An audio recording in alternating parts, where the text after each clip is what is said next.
গাজীপুরের সাংবাদিক আসাদুজ্জামান তুহিনকে কুপিয়ে হত্যা এবং সারা দেশের সাংবাদিকদের উপর নির্যাতনের প্রতিবাদে রাজবাড়ীতে মানববন্ধন ও বিক্ষোভ অনুষ্ঠিত হয়েছে। শনিবার দুপুরে রাজবাড়ী প্রেসক্লাবের সামনের সড়কে জেলার কর্মরত সাংবাদিকদের আয়োজনে এই কর্মসূচি হয়। বিস্তারিত থাকছে বাবলু শেখের প্রতিবেদনে।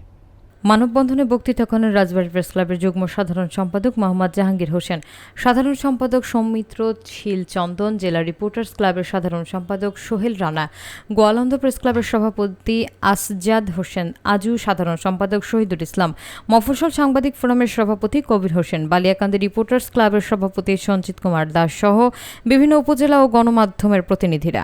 বক্তারা বলেন, সারা দেশে সাংবাদিকদের উপর হামলা, মিথ্যা মামলা ও নির্যাতনের ঘটনা বেড়েই চলেছে। অপরাধীদের বিচার না হওয়ায় এই ধারা অব্যাহত রয়েছে। তারা দ্রুত হত্যাকারীদের গ্রেফতার করে 2 মাসের মধ্যে বিচার সম্পন্ন করার দাবি জানান। অন্যথায় সারা দেশে একযোগে কঠোর কর্মসূচির হুঁশিয়ারি দেন। মানববন্ধন শেষে প্রেসক্লাব চত্বর থেকে বিক্ষোভ মিছিল বের হয়ে রেলগেট এলাকা ঘুরে আবারও প্রেসক্লাবে গিয়ে শেষ হয়।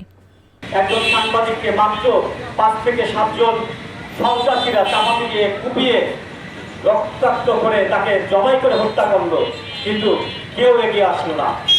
পুলিশও ছিল তার আশেপাশে, কিন্তু তারাও এগিয়ে আসেনি।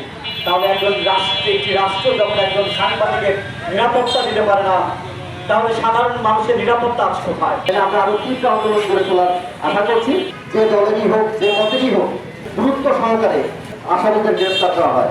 এই স্বাধীন গণমাধ্যমকে মুক্ত গণমাধ্যমে পরিণত করতে বাংলাদেশের কোনো সরকারই পারে নাই, সব সরকার ব্যর্থ। এবং এই হত্যাকাণ্ডের সাথে যারা জড়িত, সর্বোচ্চ মৃত্যুদণ্ড ফাঁসি কামনা করছি।